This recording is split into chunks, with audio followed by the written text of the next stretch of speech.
Assalamualaikum warahmatullahi wabarakatuh.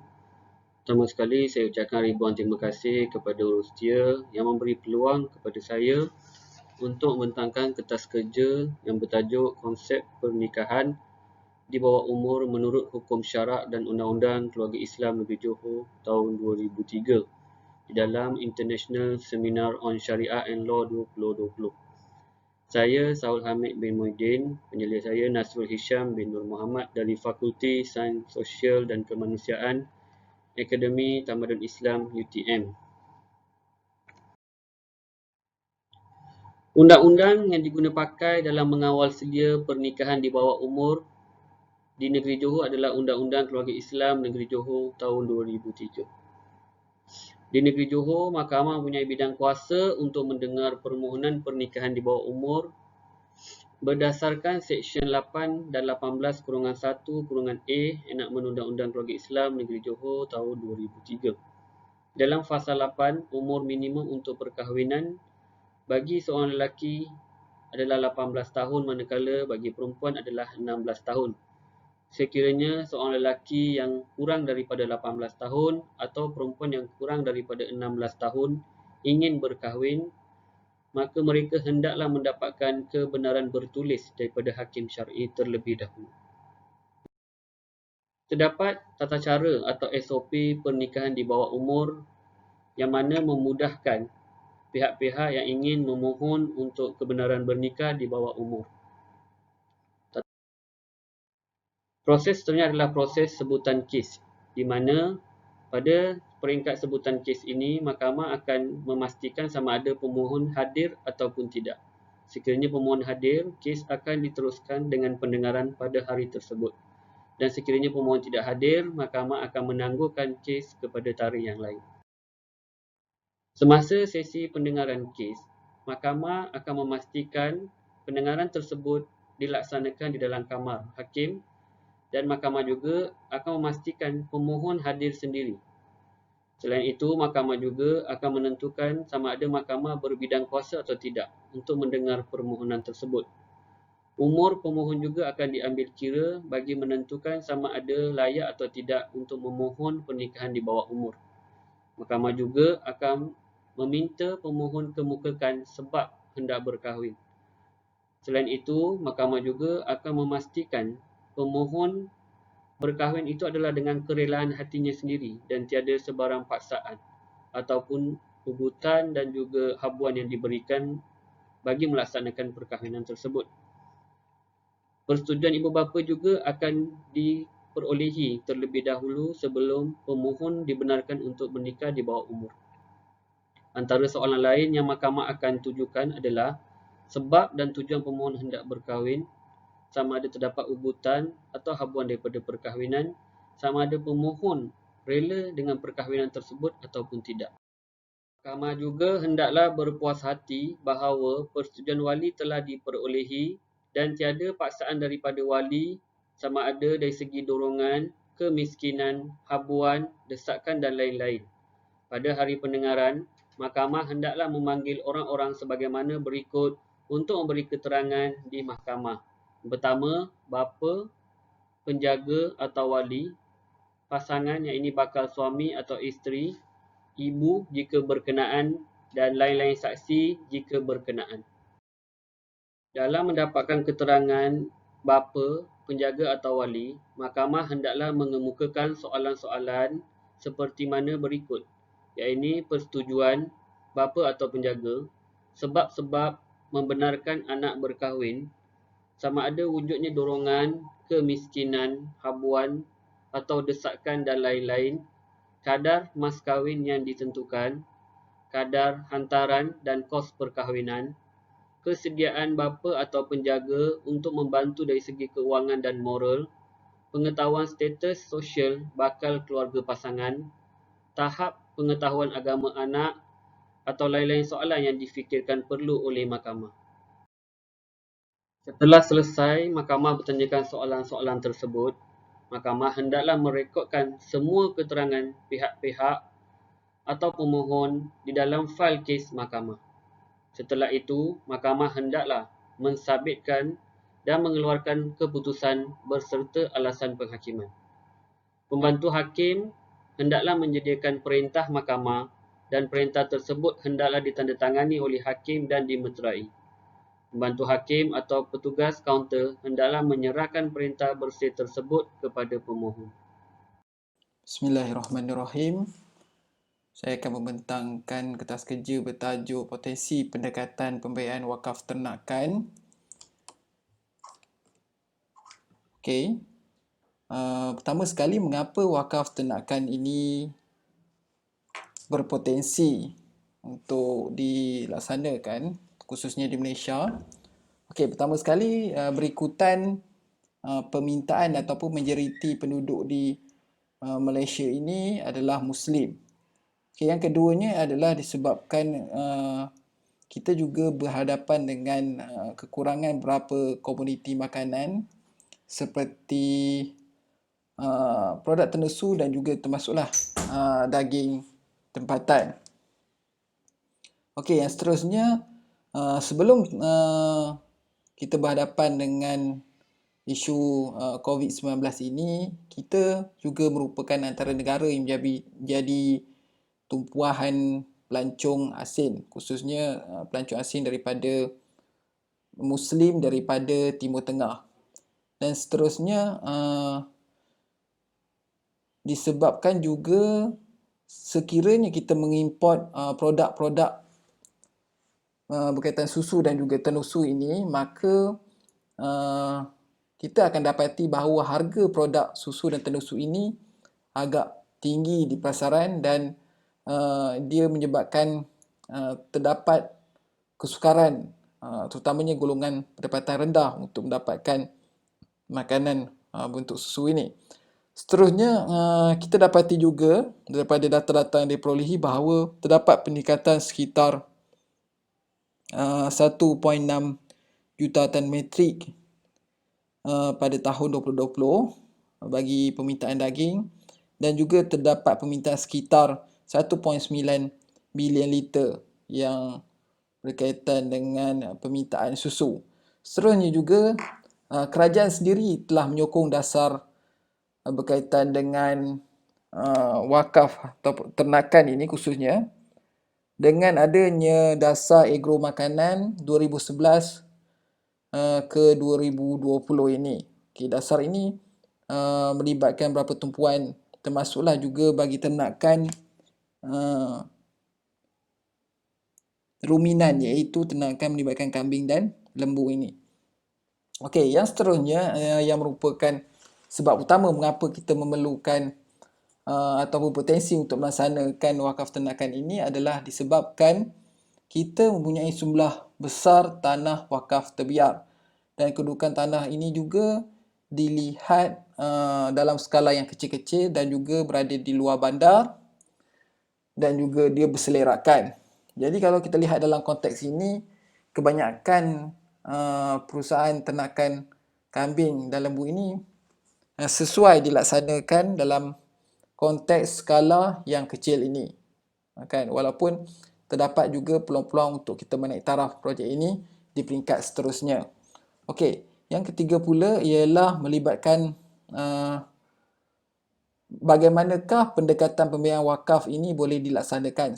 Terdapat dua pendekatan yang kita boleh digunakan, iaitu pertama secara konservatif, yang keduanya adalah pendekatan secara semasa ataupun secara kontemporari. Okey, bagi pendekatan pembiayaan wakaf secara konservatif ini terdapat pendekatan yang kita boleh gunakan yang digunakan dalam pembiayaan wakaf. Itu termasuklah pendekatan al-hulu, penciptaan wakaf baru, muzara'ah, al-hukri, ijaratain, musaqah dan juga istidal. Okey, ini adalah contoh-contoh pendekatan pembiayaan wakaf yang kita boleh gunakan. Okey, seterusnya adalah pendekatan pembiayaan wakaf yang semasa ini. Okey, terdapat 4 pendekatan, iaitu sama ada pembiayaan melalui pelaburan korporat yang melibatkan terbitan sukuk ataupun terbitan ekuiti saham. Yang keduanya pembiayaan langsung melalui wakaf tunai. Yang seterusnya pembiayaan secara kredit, dan seterusnya adalah pembiayaan dengan perkongsian bersama, sama ada melalui kontrak mudharabah ataupun musyarakah. Okey. Seterusnya, hasil daripada dapatan awal daripada kertas kerja ini mendapati bahawa projek-projek wakaf yang dilaksanakan secara berskala kecil iaitu sekitar RM6,000 dan mencapai sehingga RM100,000 yang dikatakan sebagai skala kecil, dalam lingkungan skala kecil ini boleh mengadaptasi pelbagai pendekatan lah, termasuk mengadaptasi pendekatan musaqah dan juga muzara'ah, walaupun pendekatan ini khususnya dulu digunakan dalam pertanian, tetapi kita boleh mengadaptasi perkongsian itu dalam konteks wakaf ternakan ini. Yang seterusnya adalah pendekatan sewaan dalam tempoh masa yang panjang. Ini juga boleh digunakan untuk dalam konteks pembiayaan peternakan, wakaf ternakan berskala kecil, ataupun kita juga menggunakan pendekatan mendapatkan pembiayaan daripada wakaf tunai. Okey. Dan yang seterusnya adalah projek yang berskala sederhana. Sederhana ini biasanya melibatkan RM100,000 dan ke atas lah. Okey, kita boleh menggunakan pendekatan pembiayaan sama ada mudharabah, perkongsian untung rugi, ataupun perkongsian modal melalui modal musyarakah, ataupun kita boleh juga menggunakan pendekatan melalui wakaf tunai. Dan yang terakhir sekali adalah bagi projek pembiayaan wakaf yang berskala besar, biasanya melibatkan jutaan sehingga bilion ringgit, maka kita boleh menggunakan pendekatan sama ada melalui terbitan sukuk ataupun melalui terbitan equity saham. Okey, jadi pendekatan pembiayaan dicadangkan ini adalah masih lagi di peringkat awal. Dia bergantung juga pada kesesuaian ataupun modal yang diperlukan ataupun untuk mengembangkan salah satu projek wakaf peternakan. Itu sahaja untuk pembentangan kali ini. Sekian, terima kasih. Bismillahirrahmanirrahim. Assalamualaikum warahmatullahi wabarakatuh. Hari ini saya ingin berkongsi dengan sidang pendengar tentang kajian kami yang bertajuk Pencapaian Maqasid Syariah dalam Pembiayaan Mikro Islam. Hadirin sekalian, pembiayaan mikro Islam adalah instrumen patuh syariah yang memberi kemudahan pembiayaan atau pinjaman dengan jumlah yang kecil. Pembiayaan jenis ini menjadikan golongan miskin sebagai target utama pelanggan. Dengan perkataan lain, hampir semua pelanggan dalam institusi pembiayaan mikro Islam adalah dalam kalangan populasi miskin. Pembiayaan atau pinjaman jenis ini diberikan bukan untuk kegunaan peribadi ataupun apa-apa saja kegunaan yang tidak produktif, tapi pinjaman ataupun akses kepada kredit diberikan kepada orang miskin supaya golongan ini dapat bergiat aktif dalam aktiviti yang boleh menjana keuntungan, khususnya aktiviti perniagaan secara kecil-kecilan. Kat Malaysia, antara institusi pembiayaan mikro Islam yang terkenal adalah Amanah Ikhtiar Malaysia dan juga Tekun.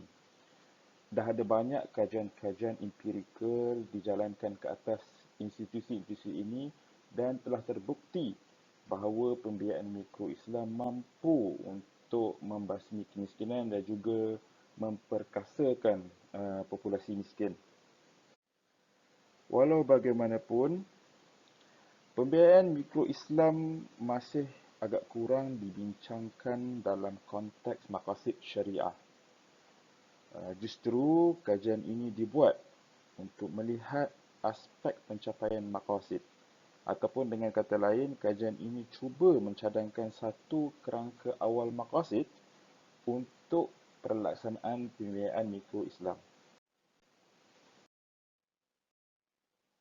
Bila kita bercakap pasal maqasid syariah, antara persoalan yang sering timbul adalah apa kaedah ataupun metod terbaik untuk kita capai maqasid, untuk kita realisasikan maqasid, khususnya dalam konteks zaman moden. Baik, ada pengkaji kontemporari berpandangan bahawa untuk mencapai atau merealisasikan maqasid, kita perlu berikan penafsiran yang baru terhadap maqasid sesuai dengan zaman moden. Contohnya, bagi maqasid hifzul aqal ataupun penjagaan akal, pada zaman moden boleh ditafsirkan sebagai memberi pendidikan yang formal, okey, dalam rangka untuk kita menjaga akal. Baik, itu pandangan yang pertama. Ada pengkaji lain berpandangan bahawa maqasid ini tidak perlukan penafsiran yang baru. Untuk capai maqasid, kita perlukan wasilah yang sesuai mengikut suasana ataupun mengikut situasi dan kondisi. Okey? Ini kerana maqasid itu sifatnya tetap, manakala wasilah sifatnya lebih fleksibel dan boleh berubah-ubah mengikut peredaran zaman dan mengikut suasana, perubahan suasana. Okay, pandangan yang kedua ini diutarakan oleh beberapa pengkaji seperti Jasir Audah, Al-Yubi, Mustafa Makhdum dan selain mereka. Dan kajian kami ini mengguna pakai pandangan yang kedua ini. Bagi kerangka awal maqasid ini, kami telah mengenal pasti beberapa wasilah ataupun medium untuk mencapai maqasid yang dirasakan sesuai. Kaedah penyelidikan systematic review, induktif serta diduktif diguna pakai untuk mengenal pasti wasilah yang relevan dengan suasana pelaksanaan pembiayaan mikro Islam. Sebagai contohnya, menawarkan produk kewangan patuh syariah merupakan wasilah untuk hifzuddin ataupun penjagaan agama dalam konteks pembiayaan mikro Islam. Baik, yang seterusnya ialah jaminan makanan ataupun food security dan juga healthcare ataupun penjagaan kesihatan dicadangkan sebagai medium untuk mencapai maqasid hifzun nafs ataupun penjagaan nyawa.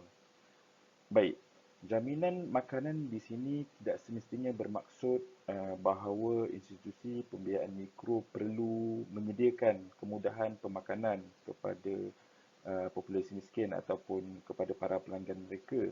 Tetapi aspek ini boleh dicapai dengan cara kolaborasi ataupun kerjasama dengan institusi-institusi yang berkaitan dengan pemerkasaan golongan miskin seperti Jabatan Kebajikan Masyarakat dan juga Pusat Zakat untuk melaksanakan agenda asrat ini.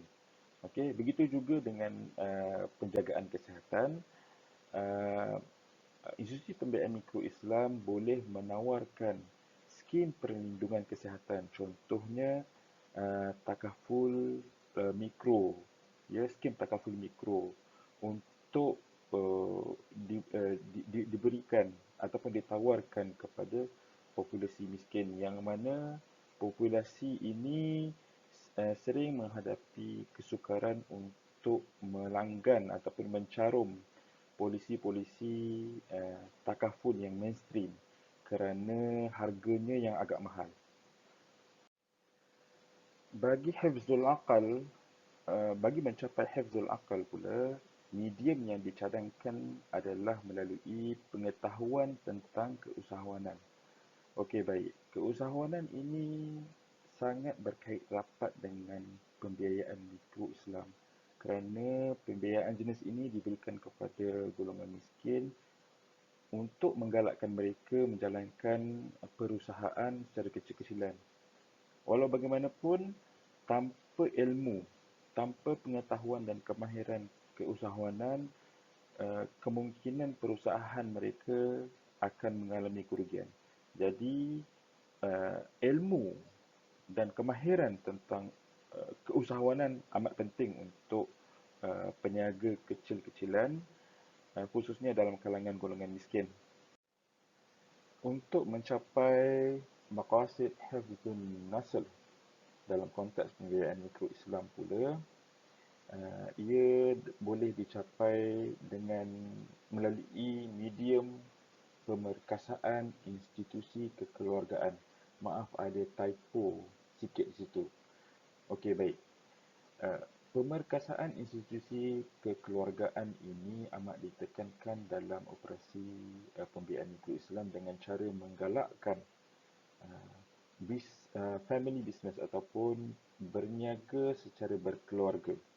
Okey, dan ia berlainan dengan operasi pembiayaan mikro konvensional, yang mana konvensional lebih menggalakkan pemerkasaan golongan wanita dengan cara memberikan pembiayaan kepada golongan wanita untuk golongan wanita ini berniaga. Berlainan dengan manakala pembiayaan mikro Islam pula lebih menggalakkan perniagaan dijalankan secara berkeluarga. Untuk hifzul mal ataupun penjagaan harta, ia dapat dicapai melalui wasilah penciptaan keuntungan ataupun apa-apa sahaja aktiviti yang boleh mencipta keuntungan. Kerana dengan mencipta keuntungan ataupun dengan menjana pendapatan, maka orang miskin boleh keluar daripada garisan kemiskinan. Hal ini berlainan dengan zakat. Dalam zakat, asnaf fakir dan miskin menerima bantuan zakat dan mereka kekal di bawah garisan kemiskinan. 5 tahun, 10 tahun terima zakat, tetapi mereka masih berada di bawah garis kemiskinan kerana duit zakat yang diterima itu tidak digunakan secara tidak produktif. Duit yang diterima itu tidak dijana dan tidak boleh menjana pendapatan, yang menyebabkan mereka kekal di bawah garis kemiskinan. Dan aspek penciptaan keuntungan ini amat penting bagi orang miskin untuk keluar daripada garisan kemiskinan. Wallahu ta'ala alam. Itu saja daripada kami. Untuk maklumat lanjut, bolehlah membaca artikel penuh di e-proceeding dan ataupun boleh hubungi saya di email dan nombor telefon yang tertera. Assalamualaikum warahmatullahi wabarakatuh.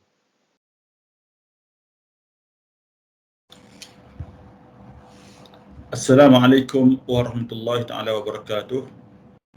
Rabbi shrah li sadri wa yassir li amri wahlul 'uqdatam min lisani yafqahu qawli.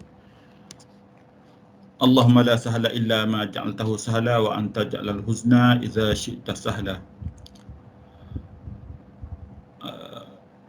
Selamat bertemu kepada semua rakan-rakan dalam Insla 2020. Semoga pertemuan kita dihitung oleh Allah SWT, diletakkannya di dalam atau di mizan hasanat kita semua. Jadi sempena Islah kali ini saya akan bentang tajuk berkaitan dengan aplikasi kaedah fiqh al-masyaqqatu tajlibut taysir sewaktu pandemik COVID-19 berkaitan dengan solat. Jadi kita fokus pada solat. Jadi apa yang berlaku, kita kata new norm berkaitan solat pada ketika COVID-19 ini. A'udzubillahi minasyaitonirrajim. Yuridullahu bikumul yusra wa la yuridu bikumul usra. Surah Al-Baqarah ayat 185. Jadi COVID-19 sebagaimana yang kita tahu semua telah mula dikesan di Wuhan, China pada 2019 dan Disember 2019. Daripada itu dia mulalah merebak ke seluruh dunia sehingga pada 11 Mac 2020 pihak WHO telah mengisytiharkannya sebagai satu pandemik, ataupun bahasa Arab mengatakan jaihah.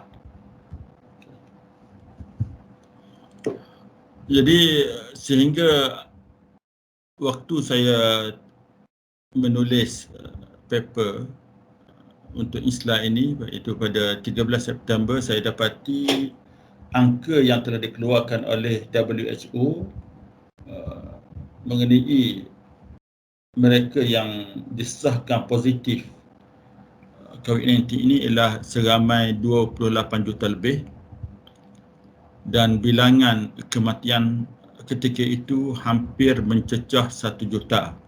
Sedangkan sekarang sudah melebihi 1 juta lebih di seluruh dunia. Jadi ekoran apa yang berlaku sejak pada Disember berterusan sampai kita mula isytiharkan PKP pada 18 Mac lepas diikuti dengan perisytiharan-perisytiharan yang lainnya. Maka di sana wujud satu apa yang dinamakan new norm ataupun norma baru kita dalam semua sudut, sama ada sudut sosialnya, ada penjarakan sosial, tidak boleh bermusafahah, bersalaman, dan seumpamanya dalam ekonominya, dalam pendidikan, ibadah sebagainya. Cuma untuk pembentangan sekali ini kita nak fokus pada bukan ibadah secara umum, tetapi saya fokus terus kepada berkaitan dengan solat. Walaupun kita dah amalkan, tapi perbincangan kita hari ini nak menjuruskan berkaitan dengan qawaid fiqhiyah, iaitu qawaid yang kita pilih ini ialah al-masyaqqatu tajlibut taisir, bagaimana kita aplikasikan, bagaimana para fuqaha aplikasikan kaedah tersebut dalam mengeluarkan hukum, berkaitan dengan solat ketika masa pandemik ini berlaku. Ini berkaitan dengan definisi, saya papar saja dan saya tidak terang. Jadi al-masyaqqatu tajlibut taisir ini merupakan salah satu daripada kaedah-kaedah fiqh yang asas ataupun kaedah-kaedah kulliyah. Dalam qawaid fiqhiyah ini dia ada qawaid kulliyah atau kaedah-kaedah fiqh yang unggul, yang asasi, yang kulli, dan di bawah setiap kaedah kulliyah ini atau kaedah asasiyah ini, dia ada kaedah-kaedah cabang dia. Jadi antara kaedah-kaedah cabang yang ada di sini, saya letak 6, dia lebih pada 6, masih banyak, tapi saya pilih supaya senang kita nak kaitkan dengan apa yang kita nak bicarakan nanti. Antaranya ialah idza daqal amru tas'a wa idza tas'a daq. Apabila sesuatu itu sempit, hukumnya menjadi luas, dan apabila dia luas, dia menjadi sempit kembali. Diikuti dengan ad-darurat tubihul mahzurat. Keadaan darurat mengharuskan perkara-perkara yang asalnya haram. Ad-darurat tuqaddar biqadariha, keadaan darurat ditentukan mengikut kadarnya. Ma jaza li'uzrin batala bizawalih, apa yang diharuskan kerana keuzuran terbatal dengan sebab hilangnya keuzuran tersebut. Al-maisur la yasqut bil ma'sur, perkara yang mudah tidak gugur dengan sebab adanya kesukaran. Al-hukmu yaduru ala illatihi, hukum itu berkisar bersama illahnya atau sebabnya. Dan asas wujudnya kaedah ini dia bersandar kepada nas Al-Quran sebagaimana yang dipaparkan, juga bersandarkan sunnah nabawiyah, bersandarkan hadis Rasulullah sallallahu alaihi wasallam, dan juga ijma' sebagaimana yang dijelaskan oleh Asy-Syatibi. Al-masyaqqatu tajlibut taisir. Masyaqqah, kesukaran mendatangkan kerenganan, kemudahan. Jadi sebab-sebab keringanan itu yang jadi Islam memberi keringanan itu antaranya sebab pemusafiran, sebab sakit, terpaksa, terlupa, atau kekurangan yang ada pada seseorang, dengan contoh-contoh yang telah saya kemukakan dalam slide ini. Kejahilan juga termasuk masyaqqah, dan sukar dan umum balwa, termasuk semua sekali, dan saya tidak detailkan sini sebab saya nak fokus pada aplikasi. Ini pembahagian masyaqqah, boleh saja dilihat pada paparan slide. Kita akan fokus pada aplikasi dengan masa yang diberikan 10 minit, jadi saya tidak boleh nak detail sedetail-detailnya. Jadi kita fokus terus pada aplikasi kaedah al-masyaqqah tajlibut taysir sewaktu pandemik COVID-19 berkaitan solat. Jadi banyak isu-isu berkaitan solat ketika mana pandemik ini. Cuma di sini saya paparkan untuk perhatian kita 6 isu. Di sini dalam tulisan saya insya-Allah lebih pada 6 saya kemukakan, tapi untuk bertangan saya bentang 6 saja sebagai contoh. Isu pertama, isu menggantungkan solat Jumaat berjamaah. Kita gantungkan solat berjamaah di surau sehingga beberapa bulan surau kita tak dengar atau kita tidak hadir ke surau, maka pelbagai kita kata tulisan-tulisan melalui FB sebagainya seolah-olah menggambarkan umat Islam rindu kepada menghadiri solat berjamaah di surau, masjid sebagainya. Jadi semoga kerinduan itu dapat dilaksanakan setelah kita kata jemaah dibenarkan sekarang. Jadi kalau kita lihat pada isu solat berjamaah tidak dibenarkan kerana dia nak hindar daripada mudahnya berjangkit, kita kata berjangkit COVID-19 ini di kalangan para jemaah, sebab kita tahu kalau sebut jemaah ni dia mesti ramai, perhimpunan ramai, dan akan berlaku pergaulannya, akan dalam safnya, bersalaman dan sebagainya. Maka pihak berwajib telah mengisytiharkan penggantungan solat berjemaah pada waktu ditetapkan satu skala waktu sekian-sekian sampai sekian dan sambung-sambung sampailah waktu yang dibenarkan. Jadi apa yang kita nak terangkan, bukan itu yang saya nak panjangkan. Perkara yang asal, hukum asal dia sememangnya dia adalah fardu kifayah. Sedangkan ketika mana COVID-19 berlaku baru-baru ni, ketika mana solat jemaah itu digantung, fardu kifayah ini tidak dapat dilaksanakan sama sekali di mana-mana tempat. Di mana-mana tempat fardu kita kata fardu kifayah ini tidak dapat dilaksanakan secara seperti sedia kala.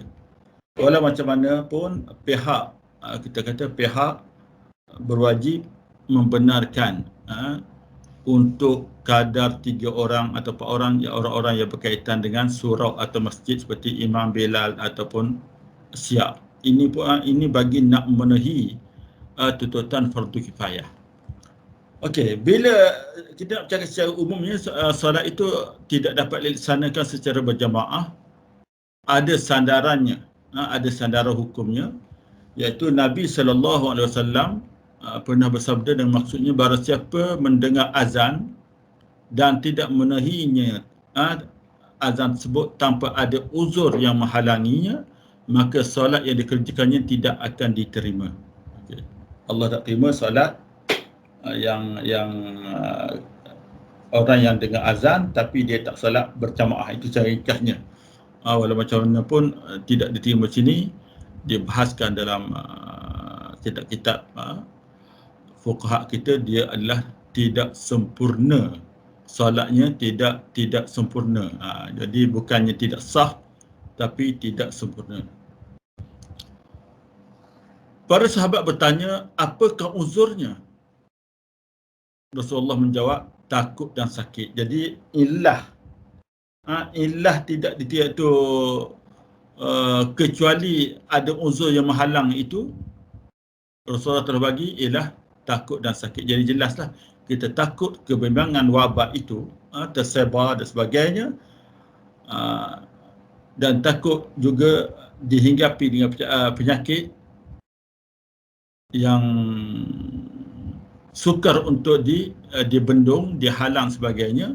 Maka illah itu wujud pada hari ini, pada masa kini, masih wujud, tapi keadaan sekarang lebih terkawal, lebih terjamin. Jadi dibenarkan tapi dengan SOP tertentu. Jadi jelas tentang penggantungan solat berjamaah itu ada hadis yang membenarkan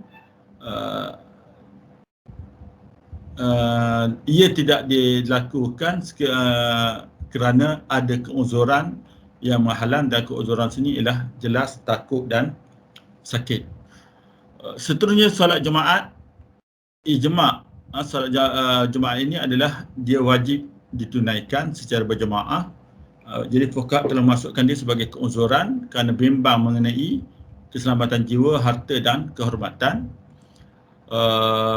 Qadhi Iyad pula menjelaskan bahawa para fuqaha di zamannya menghalang orang-orang yang menghidapi penyakit sopak dan kusta. Ini semua penyakit-penyakit yang kita bahaya dari memasuki masjid. Kerana perkara ini pernah berlaku pada zaman Qadhi Iyad. Solat jamak bagi petugas Barisan Harapan, kita tengok boleh tak boleh.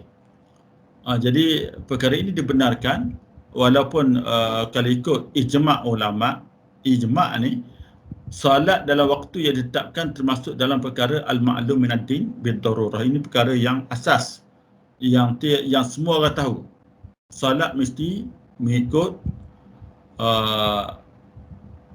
dia termasuk dalam urusan agama yang mesti diketahui. Apatah lagi terdapat nas Al-Quran, innas salata kanat 'alal mu'minina kitaban mawquta. Jadi berkaitan dengan kesukaran yang berlaku, di sana ada hadis, kalau kita lihat ada masyaqqahnya, ada hadis yang diriwayatkan oleh Ibn Abbas radhiyallahu anhu. Rasulullah sallallahu alaihi wasallam solat zuhur dan asar, maghrib dan isyak secara jamak di Madinah, tidak kerana ketakutan, tidak juga kerana hujan. Sa'id radhiyallahu anhu berkata, aku berkata kepada Ibn Abbas, mengapa mereka melakukan hal tersebut? Jawabnya, Nabi sallallahu alaihi wasallam tidak ingin memberatkan umatnya. Itu hadis riwayat Muslim. Solat jamak bagi masa COVID-19 boleh atau tidak? Dia sama saja dengan isu solat jamak yang dilakukan oleh frontliner. Jadi jumhur fuqaha mengharuskan solat jamak disebabkan sakit. Jumhur ulama termasuk sebahagian daripada Syafi'iyah bersandarkan al-maisur la yaskut bil ma'sur, dan juga kaedah ma jaza li uzrin batala bi zawali. Jadi saya kena cepatkan masa yang terhad. Memakai topeng semasa solat, kalau hukum asalnya adalah fuqaha bersepakat ianya adalah makruh sekiranya dipakai tanpa keperluan. Jadi bila kata tanpa keperluan, Jadi kita sedar bahawa pakai topeng ketika mana COVID dia merupakan satu keperluan. Jadi hukum makruh itu tidak wujud pada ketika mana keperluan itu ada. Ini bersandarkan lagi pada qawaid fiqhiyah al-masyaqqah tajlibu at-taysir, al-amru idza daqat tas'a, al-hajah tanzilu manzilat ad-darurah ammatan kanat aw khassah. Melakukan penjarakan adalah sah. Sememangnya hukum asal dia makruh dan luput pahala solat. Tapi di atas keperluan maka dibenarkan. Dan dalam nota saya, dalam paper saya ada disebutkan dalilnya, dan ini bersandarkan kepada kaedah ad-darurat tubihul mahzurat. Jadi apabila ada sebab, ada keperluan, kalau hukum asalnya tidak dapat pahala, kalau tidak dapat pahala berada dalam saf, berada dalam jemaah, kalau salat dengan melakukan penjarakan, maka kita kata di atas adanya keperluan, maka pahala jemaah tidak terluput. Okey, seterusnya jenis-jenis keringanan syarak, keringanan yang diberikan oleh syarak. Saya tak terang satu-satu sebab dengan masa singkat 10 minit. Dan di sini ada garis panduan, itu guideline untuk beramal dengan masyaqqah. Al-masyaqqah tajlibu at-taysir. Jadi dia bukan terbuka sebegitunya, dan kita harus ingat Islam beri kemudahan, taysir, tapi bukan tasahul. Mempermudah-mudahkan. Kemudahan bukan mempermudah-mudahkan. Taysir bukan tasahul. Ini dijelaskan oleh Al-Qaradawi dalam Fatawa Al-Mu'asarah. Jadi kesimpulannya, prinsip kaedah masyaqqah tajlibu at-taysir banyak didasarkan hukum Islam dan terbit daripada segala hukum kemudahan, kesenangan dan keringanan. Prinsip ini menunjukkan bahawa syariat Islam adalah bersifat universal, fleksibel dan mampu diamalkan oleh setiap umatnya walau dalam apa jua keadaan dan di mana jua mereka berada. Ketiga, kelanggaran yang diberikan ketika suasana masyaqqah bukanlah merupakan kebenaran yang mutlak. Sebaliknya, ia akan kembali kepada hukum asal atau azimah sekiranya keadaan sudah pulih atau keadaan mengizinkan. Jadi saya minta maaf di atas segala kekurangan yang ataupun kurang jelas kerana kita keterhadan, masa terhad. Jadi insyaAllah kita boleh baca dalam paper saya nanti. Jadi cukup satu, Allah alam. Assalamualaikum warahmatullahi taala wabarakatuh.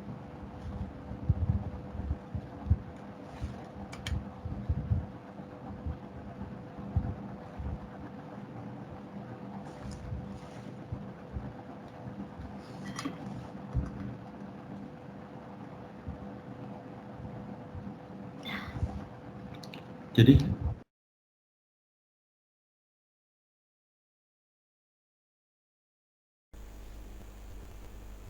Bismillahirrahmanirrahim.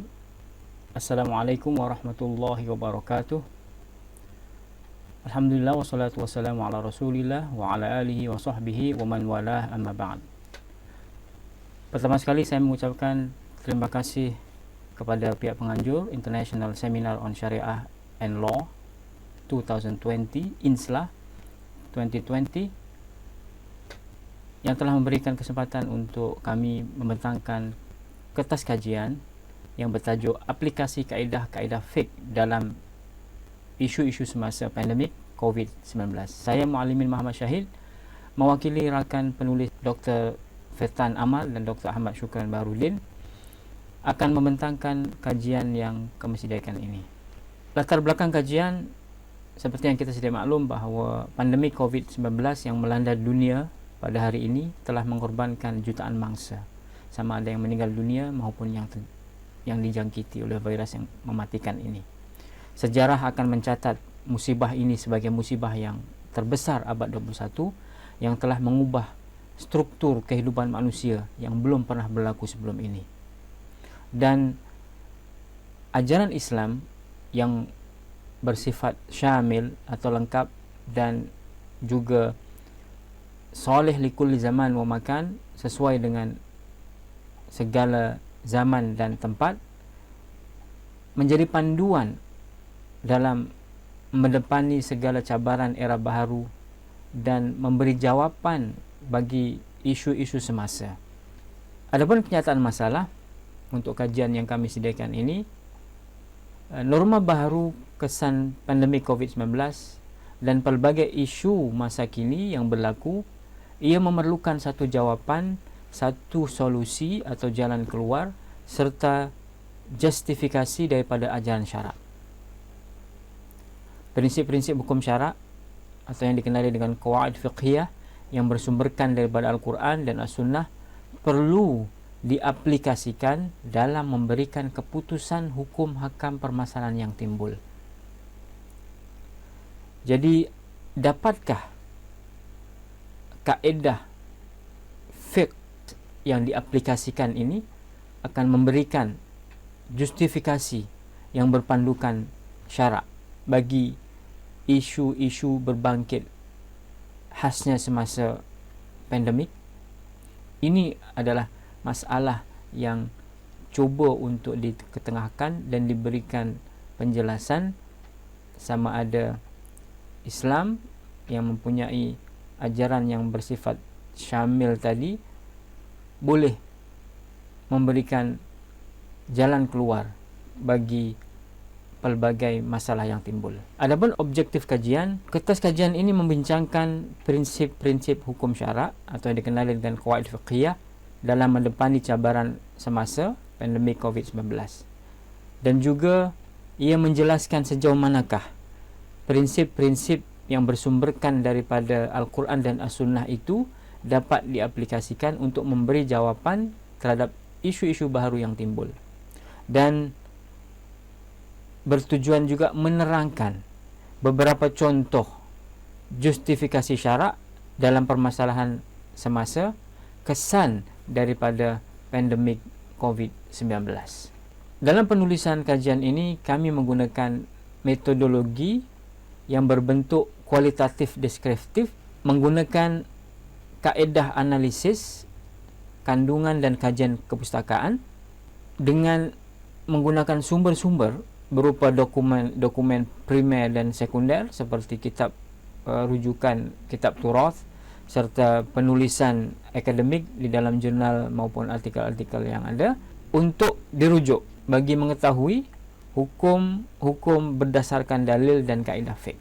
Dapatan kajian yang dihasilkan daripada kertas kajian ini di antaranya adalah bahawa prinsip-prinsip hukum syarak atau qawaid fiqhiyah yang dirumuskan oleh para ulama dan bersumberkan daripada Al-Quran dan As-Sunnah menjadi rujukan dalam menentukan sesebuah hukum untuk isu-isu yang berlaku. Contohnya, di antara contoh prinsip-prinsip hukum syarak ataupun qawaid fiqhiyah yang diaplikasikan dalam mendepani cabaran isu semasa dan juga diaplikasikan untuk memberikan jawapan atau mengetahui hukum hakam permasalahan yang timbul, di antaranya seperti kaedah yang terkenal, kaedah fiqhiyah yang terkenal, contohnya ad-darurat tubihul mahdhurat, berkaitan dengan kaedah darurat, dan juga contohnya al-masyaqqatu tajlibu taisir, dan juga misalnya kaedah ad-darurat tuqaddaru biqadariha, dan juga misalnya kaedah yang berbunyi daf'ul mafsadah muqaddam ala jalbil maslahah, yang bermaksud menolak kerusakan itu lebih diutamakan daripada mengambil manfaat.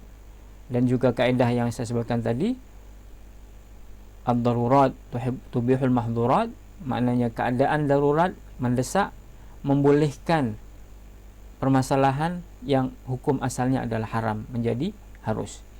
Dan juga kaedah ad-darurat tuqaddar biqadariha, iaitu keadaan yang mendesak, keadaan darurat itu ditentukan sekadarnya.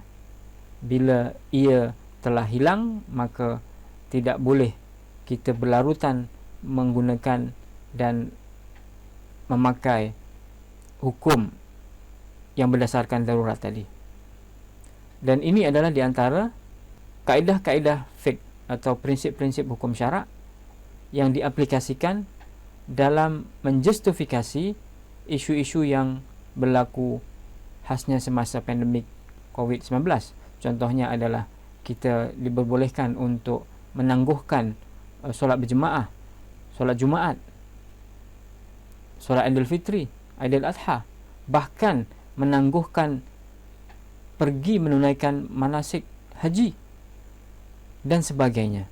Ini semuanya adalah isu-isu yang berlaku pada zaman sekarang, dan bila ditinjau, bila dilihat dari segi kepatuhan syariahnya, adakah ia patuh syariah bila kita benarkan untuk menangguhkan beberapa ibadat ini ataupun kita batalkan, adakah ianya menepati kehendak syarak? Ternyata menggunakan prinsip-prinsip dan kaedah fiqh ini, ianya adalah menepati kehendak syarak, dan panduan yang ditunjukkan oleh prinsip-prinsip hukum syarak ini sangat membantu masyarakat dalam mengetahui hukum permasalahan yang berlaku saat ini.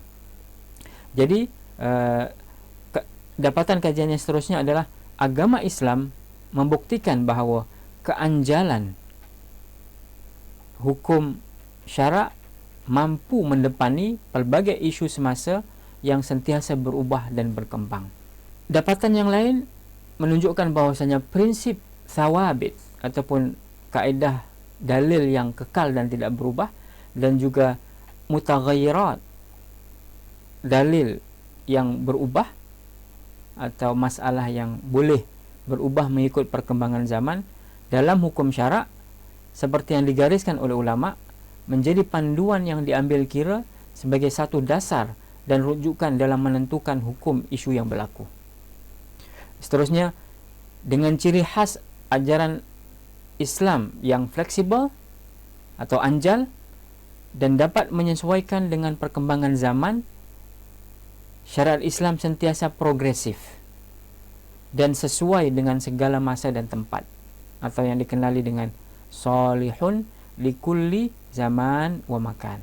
Jadi kesimpulannya, bahawasanya norma baharu dan pelbagai isu masa kini khasnya semasa pandemik COVID-19 dapat ditemukan jawapan dan jalan keluarnya daripada aplikasi prinsip-prinsip hukum syarak atau qawaid fiqhiyah yang telah dirumuskan dan disusun oleh para ulama untuk memudahkan dalam mengambil hukum, dalam menentukan hukum bagi isu-isu baharu. Dan dengan mengaplikasikan prinsip-prinsip fiqh ini, segala persoalan yang timbul ekoran kesan pandemik yang melanda seluruh dunia sehingga ke hari ini dapat diberikan jawapannya dan jalan keluarnya. Justru segala norma baharu dan prosedur operasi standard atau SOP yang telah dijalankan adalah ianya berpandukan syarak dan sesuai dengan ajaran agama Islam. Ini saja yang boleh disampaikan. Mudah-mudahan ada manfaatnya. Saya akhiri dengan Assalamualaikum warahmatullahi wabarakatuh.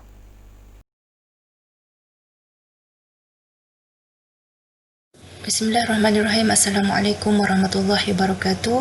Saya Nur Kumala Awang dari Institut Kefahaman Islam Malaysia akan membentangkan satu kertas kerja yang bertajuk Pandemik COVID-19, satu tinjauan ke atas kesan malnutrisi kanak-kanak dan sekuriti makanan.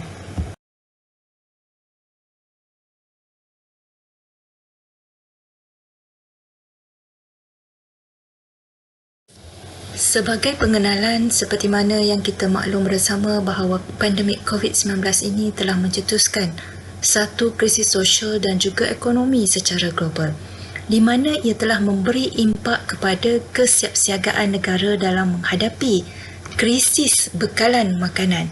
Seterusnya menyebabkan ketidakstabilan dan ketidakpastian dalam rantaian bekalan makanan dan akan menjejaskan sekuriti makanan negara.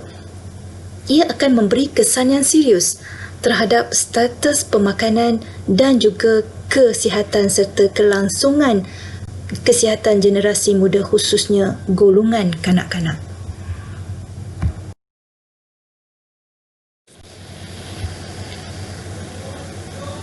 Penularan wabak COVID-19 yang mengancam nyawa dan menggugat kestabilan dunia ini telah memberi impak yang besar kepada rantaian bekalan makanan. Justru, ia juga mencetuskan masalah kekurangan zat makanan dalam populasi dunia, di mana masalah seperti bantut, susut berat badan telah berlaku, di mana disebabkan oleh perubahan yang mendadak dalam pendapatan isi rumah dan juga ketersediaan dan kemampuan untuk masyarakat mendapatkan bekalan makanan yang berkhasiat. Dan ini akan menyumbang kepada terjejasnya sasaran untuk mencapai zero hunger 2030 yang mana telah digariskan dalam Sustainable Development Goals. Seterusnya, ketiadaan jaminan sekuriti makanan yang akan meningkat seiring dengan kemiskinan yang melanda masyarakat dan menyebabkan isu masalah kekurangan zat makanan ini. Sebelum melangkah dengan lebih jauh lagi, kita perlu melihat apakah itu takrifan sekuriti makanan, yang bermaksud di mana keadaan semua orang pada setiap masa mempunyai akses fizikal dan ekonomi untuk mendapat makanan yang mencukupi, selamat dan berkhasiat untuk memenuhi keperluan diet bagi kehidupan yang sihat dan aktif. Dan ini merangkumi komponen-komponen yang penting dalam sekuriti makanan itu, iaitu kestabilan, ketersediaan, kebolehcapaian dan juga penggunaan. Manusia memerlukan keperluan asasi dalam survival kehidupan itu sendiri, di mana kita memerlukan makanan, kita memerlukan air dan juga kita memerlukan tempat tinggal.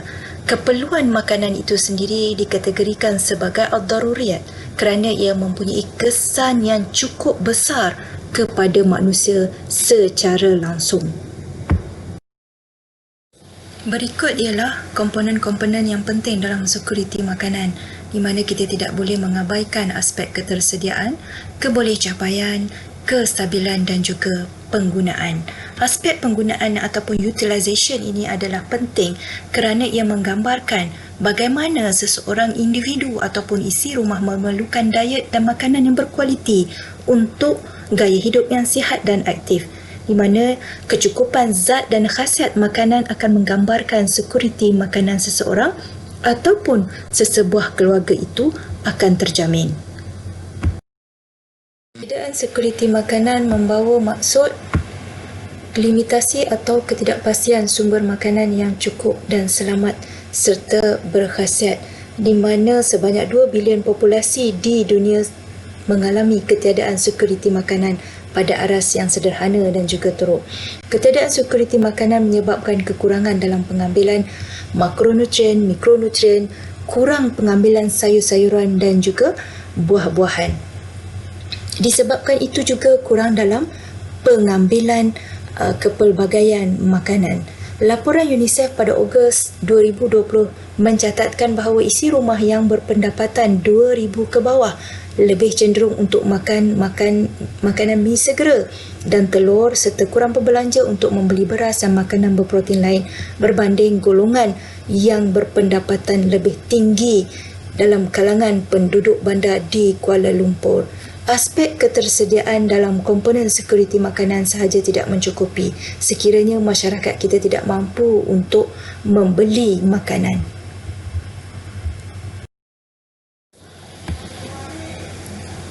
Disebabkan oleh ketiadaan sekuriti makanan, apakah yang akan berlaku?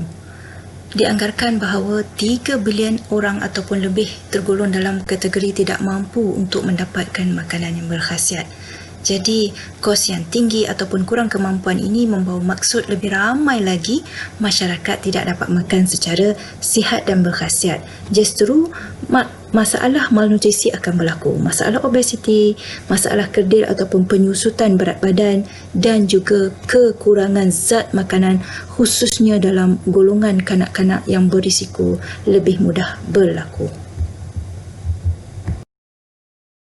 Malnutrisi merupakan kekurangan zat makanan yang menjadi satu ancaman kesihatan di Malaysia, di mana ia telah merencat pertumbuhan fizikal dan mengganggu keupayaan kognitif kanak-kanak.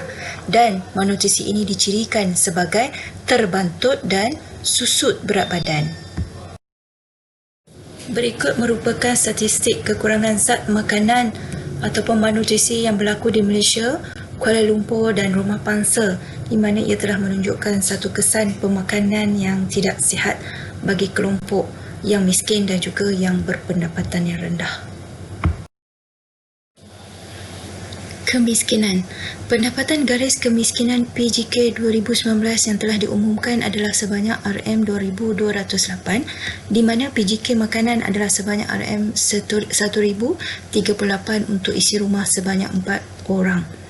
Nilai PJK makanan telah disemak dan dikaji semula berdasarkan pengambilan nutrien 2017 dan juga panduan diet Malaysia. Akibat COVID-19, PBB telah menjangkakan lebih 86 juta kanak-kanak akan hidup dalam kemiskinan. 672 juta kanak-kanak terjejas di seluruh dunia berpunca daripada kemiskinan, dan di Malaysia 5.6% adalah mereka yang menghadapi kemiskinan mutlak. Dan disebabkan kemiskinan, golongan yang berisiko seperti kanak-kanak akan terjejas kesihatannya, status pemakanan yang tidak sihat dan juga pencapaian yang jauh lebih rendah berbanding kanak-kanak yang sebaya dengannya. Walaupun terlalu awal untuk menilai impak yang menyeluruh daripada pelaksanaan perintah berkurung dan juga langkah pengekangan penularan COVID-19, FAO telah menganggarkan bahawa 83 juta orang yang mana akan berkemungkinan mencapai 132 juta mengalami masalah kelaparan pada tahun 2020 disebabkan oleh kemelesetan ekonomi. Dan di Malaysia, beban berganda dalam isu malnutrisi ini dialami oleh masyarakat Malaysia, yang mana berlakunya masalah kekurangan zat makanan dalam kalangan kanak-kanak, iaitu penyusutan berat badan yang serius, dan juga tambahan sebanyak 140 juta orang akan dikategorikan dalam kemiskinan melampau ini akibat daripada kesan pandemik. Melihat kepada data-data malnutrisi yang dihadapi oleh kanak-kanak di Malaysia maupun secara global, dunia sebenarnya berisiko untuk kehilangan modal insan dan potensi sumber ekonomi. Oleh itu, menjadi satu cabaran di peringkat dunia dan negara untuk memenuhi permintaan makanan sihat dan selamat yang mencukupi serta lestari, dan dalam masa yang sama dapat menjamin sekuriti makanan pada saat-saat kritikal seperti berlakunya pandemik COVID-19 demi kelangsungan kehidupan. Sebagai kesimpulan, kesedaran untuk memenuhi keperluan pemakanan yang sihat dan berkualiti pada tahap yang optimum harus disebarluaskan kepada seluruh masyarakat. Program subsidi dan bantuan makanan berkhasiat harus diteruskan bagi memastikan aspek kecukupan yang optimum dan mengurangkan kebergantungan golongan yang miskin kepada makanan yang terproses. Tindakan berbentuk simbiosis daripada pelbagai sektor mampu memberikan impak yang baik kepada golongan yang tidak berkemampuan, dan masyarakat perlu bekerjasama secara lestari supaya krisis pandemik COVID-19 ini tidak meninggalkan generasi kanak-kanak yang terjejas akibat kebuluran, kekurangan nutrisi dan makanan yang berzat. Sekian, terima kasih. Hai, Assalamualaikum dan selamat pagi kepada semua. Saya Namira binti Muhammad Kasha daripada UiTM Cawangan Selangor Kampus Dengkil ingin membentangkan kajian kami yang bertajuk pemansuhan jenayah bunuh diri di bawah Seksyen 309 Kanun Keselesaan Bersediakah Malaysia.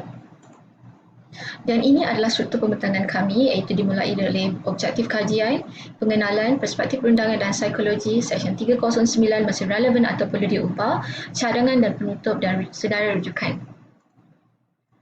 Terdapat 3 objektif kajian kami, iaitu yang pertama untuk membincangkan isu cubaan bunuh diri dari sudut psikologi dan perundangan, untuk menganalisa kepentingan seksyen tersebut sama ada perlu digubal ataupun perlu dikekalkan, dan yang ketiga adalah untuk membuat perbandingan antara negara-negara yang telah mengubal provisi Seksyen 309 Kanun Kesesaan.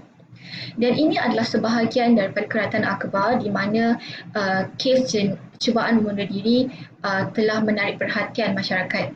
Satu kes yang telah memeranjatkan masyarakat Malaysia yang telah berlaku pada awal tahun ini, iaitu seorang lelaki OKU telah dihukum penjara kerana cubaan bunuh diri. Dan kes cubaan membunuh diri ini di Malaysia semakin serius. Kita boleh melihat statistik kes cubaan bunuh diri yang di antara Januari ke Jun 2020, di mana terdapat 465 kes yang telah dirujuk Kementerian Kesihatan Malaysia. Dan menurut daripada WHO ataupun Pertubuhan Kesihatan Sedunia, terdapat 800,000 kematian setiap tahun bersamaan satu kes setiap 40 saat. Iaitu kes cubaan membunuh diri. Maka dengan itu, kami ingin membincangkan sama ada Seksyen 309 ini masih relevan ataupun tidak, kerana kes cubaan membunuh diri ini semakin serius. Tidak kira di Malaysia ataupun di negara luar. Dan selepas itu, kami ingin membentangkan dari sudut perundangan, dan Seksyen 309 Kanun Kesesaan telah adalah satu seksyen di mana cubaan membunuh diri adalah satu jenayah yang membawa hukuman 1 tahun penjara atau didenda atau kedua-duanya sekali. Seperti yang kita tahu, Kanun Kesesaan di Malaysia adalah parimeteria dengan Kanun Kesesaan di India. Dan Kanun Kesesaan di India adalah berasal daripada Undang-Undang Common ataupun Undang-Undang English. Dan ada 3 matlamat utama kenapa wujudnya Seksyen 309 ini, iaitu yang pertama, ia berteraskan kepercayaan agama dan memenuhi kehendak Tuhan. Seperti yang kita tahu, Kanun Kesesaan adalah berasal daripada English law. Dan mereka membuat satu undang-undang. Sejarahnya adalah mereka membuat undang-undang itu adalah berdasarkan fahaman agama Kristian. Di mana cubaan bunuh diri adalah satu perkara yang terlarang, dan mereka meletakkan satu hukuman untuk menghukum orang-orang yang cuba untuk membunuh diri. Yang kedua adalah untuk mengekang masalah bunuh diri daripada terus berleluasa. Maka wujudnya lah Seksyen 309 di mana ia memberikan hukuman kepada orang yang cuba membunuh diri. Dan ketiga, untuk menghukum pesalah yang mengambil nyawa sewenang-wenangnya walaupun adalah nyawa diri sendiri. Dan matlamat utama ini wujud tanpa menekankan mana-mana aspek psikologi, tanpa mengira sama ada pesalah itu mempunyai penyakit mental ataupun tidak. Maka kami ingin membincangkan dari sudut perspektif psikologi pula, di mana keadaan mental seseorang itu adalah satu elemen penting untuk membuktikan sama ada jenayah itu berlaku ataupun tidak. Namun, Seksyen 309 seolah-olah mengabaikan pendekatan psikologi ini. Dia tidak melihat sama ada penyakit pesalah itu mempunyai penyakit mental ataupun tidak, ataupun menghadapi kesihatan mental ataupun tidak. Maka kami ingin menekankan bahawa Seksyen 309 telah mengabaikan pendekatan psikologi. Dan terdapat banyak faktor yang menyumbang kepada cubaan membunuh diri, antaranya kemurungan, antaranya adalah masalah kesihatan mental, mereka mengalami tekanan, kemurungan, antara faktornya adalah kerana keluarga, kerana krisis keuangan. Dan masalah bunuh diri ini adalah bermula daripada masalah sakit mental. Maka kami berpendapat kita perlu untuk merawat penyakit mental dahulu daripada memberikan hukuman kepada mereka. Okay. Dan keinginan untuk membunuh diri ini boleh dihadapi oleh lelaki dan wanita, tidak kira gender. Okay. Maka kita boleh rumuskan di sini adalah masalah cubaan untuk bunuh diri ini semakin serius di dalam masyarakat kita, dan salah satu sebab utama mereka mencuba untuk membunuh diri adalah mereka mengalami sakit mental ataupun kemurungan.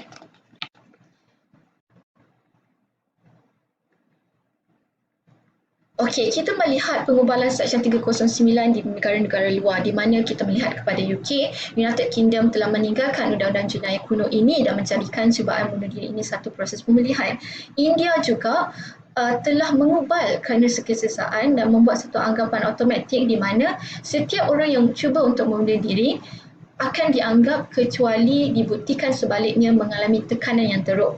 Dan Singapura juga pada 1 Januari 2020 telah menggugurkan jenayah cubaan membunuh diri daripada kanun kesesaan Singapura dan ia telah dikuatkuasakan. Maka kita boleh melihat negara-negara ini telah mengubal Seksyen 309 mereka dengan tidak memberi hukuman kepada orang yang cuba untuk membunuh diri.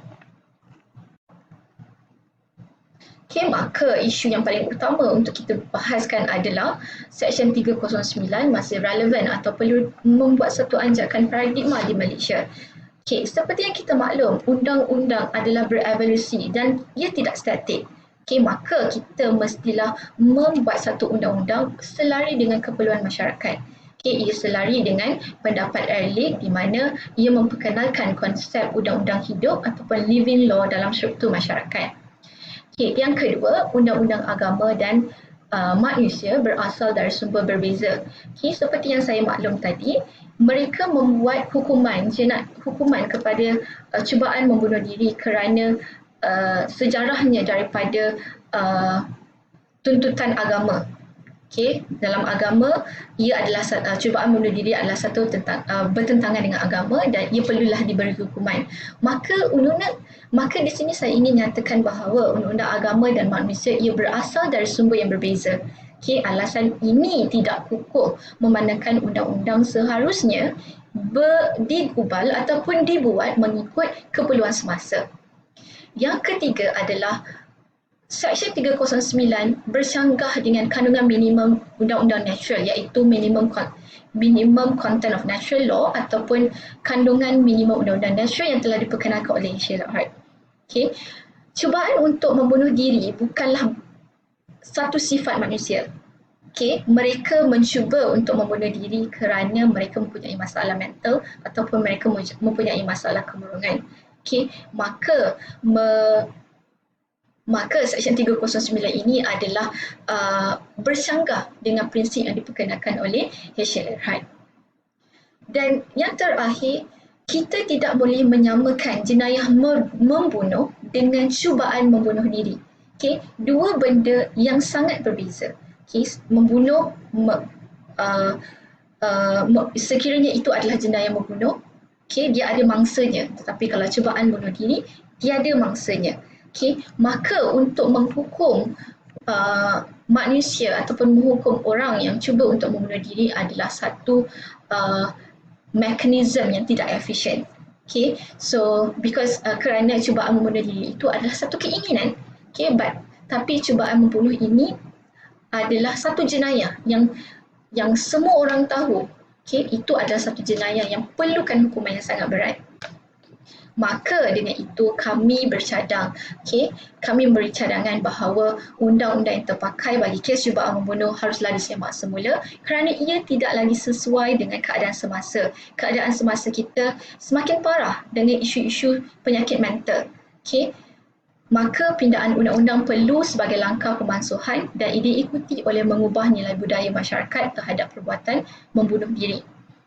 Sekiranya undang-undang yang ada bersifat deterrence atau pencegahan, tetapi terdapat banyak lagi kes yang berlaku yang menunjukkan undang-undang itu adalah tidak efisien dan tidak berjaya. Maka kami merumuskan bahawa pendekatan yang paling tepat dalam menangani isu cubaan membunuh diri ini adalah melalui kaedah klinikal. Kita perlu membantu mereka, komuniti perlu membantu mereka. Dan keinginan membunuh diri ini adalah bermula daripada satu beban emosi. Sekiranya kita memberi satu hukuman kepada mereka, seolah-olah kita menambahkan beban tekanan terhadap mereka. Dan justru itu kami mencadangkan bahawa undang-undang cubaan membunuh ini harus dimansuhkan selari dengan tuntutan WHO, di mana WHO menuntut negara-negara ahli untuk mengurangkan kes bunuh diri sebanyak 10% pada tahun ini. Dan salah satu caranya adalah untuk mengurangkan adalah memberi perhatian kepada sistem perundangan. Adakah sistem perundangan dengan memberi hukuman relevan ataupun tidak. Sekian, ini adalah rujukan kami. Dan saya akhiri pembentangan saya dengan satu quote daripada C.S. Lewis yang mengatakan, mental pain is less dramatic than physical pain, but it is more common and also more hard to bear. So we have to think about this quote in order to decriminalize the suicide attempt. So terima kasih dan Assalamualaikum.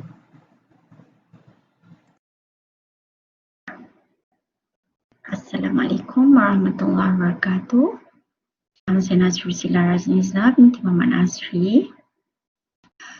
Artikel saya bertajuk Potensi Pekerja Ekonomi Gig Pasca Pandemik COVID-19 dan Perintah Kawalan Pergerakan. Inilah kerangka artikel. Tujuan utama artikel ini ialah untuk menyiasat kedudukan pekerja ekonomi gig dalam kerangka Undang-Undang Pekerjaan. Penulis bersandarkan kepada senario semasa yang melinda negara dan seluruh dunia dalam menghadapi pandemik COVID-19 bagi mendedahkan peranan fungsi kumpulan pekerja ini. Pekerja-pekerja ekonomi gig yang dimaksudkan dalam artikel ini terhad kepada pemegang penghantar dan pemandu panggilan e-hailing.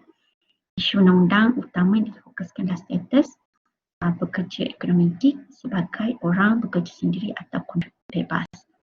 Selain daripada menggunakan kerangka undang-undang tempatan, rujukan turut dibuat kepada undang-undang dalam bidang kuasa asing seperti United Kingdom dan Amerika Syarikat.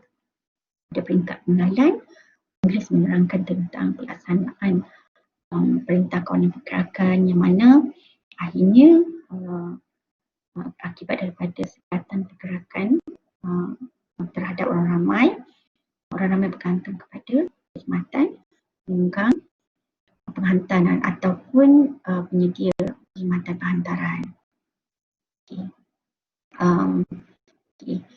So seterusnya, siapakah sebenarnya pekerja ekonomi gig dan apakah maksud ekonomi gig itu sendiri? Tiada maksud atau definisi konklusif bagi ekonomi gig.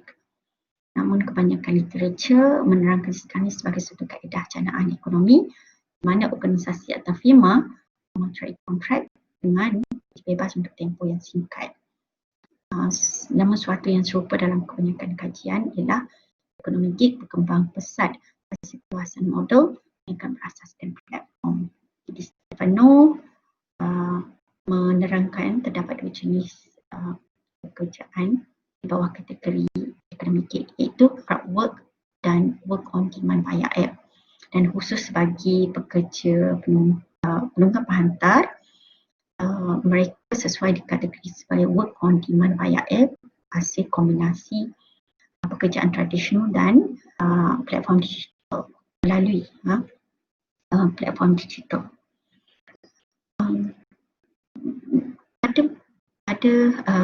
Pada subtopik ini, penulis menerangkan tentang potensi pekerja ekonomi gig, bukan saja kepada pekerja, malahan kepada firma perniagaan. Tentunya bagi firma-firma perniagaan, mereka dapat menjimatkan kos kerana dapat menyesuaikan tenaga kerja mengikut keperluan mereka. Manakala bagi pekerja, kelebihan utama ialah dapat menikmati tahap flexibility yang maksimum. Isu undang-undang berkaitan dengan pekerja ekonomi gig seperti yang diterangkan dahulu ialah kedudukan pekerja gig yang tidak dikira sebagai pekerja, malahan mereka adalah kontraktor bebas atau orang bekerja sendiri yang tentunya tidak diliputi, dicakupi oleh undang-undang pekerjaan secara khusus. Oleh itu, kumpulan pekerja ini tidak layak menikmati hak asasi pekerja seperti yang dinyatakan cuti tahunan, cuti sakit berbayar, tiada jaminan keselamatan sosial, termasuklah pelindungan insurans dan juga simpanan persaraan. Okay. Dalam tempoh pandemik, terdapat peluang kepada pekerja ekonomi gig. Hasil daripada perhatian yang diberikan oleh kerajaan terutamanya seperti dalam kes lokal, dalam kes tempatan, di dalam rancangan ekonomi pemulihan jangka pendek, Kementerian Kewangan menyediakan peruntukan khusus untuk menyokong sektor gig ekonomi dan menjaga kebajikan mereka dengan mengumumkan geran padanan berjumlah 50 juta untuk melindungi kebajikan mereka. Okay. Bagaimanakah sebenarnya senario pekerja-pekerja ekonomi gig di Malaysia? Okay. Mereka sebenarnya dikategorikan sebagai pekerja, kumpulan pekerja terancam vulnerable kerana berisiko, mempunyai risiko tinggi dinafikan hak-hak asas pekerjaan. Kenapa? Kerana mereka tidak diiktiraf sebagai pekerja.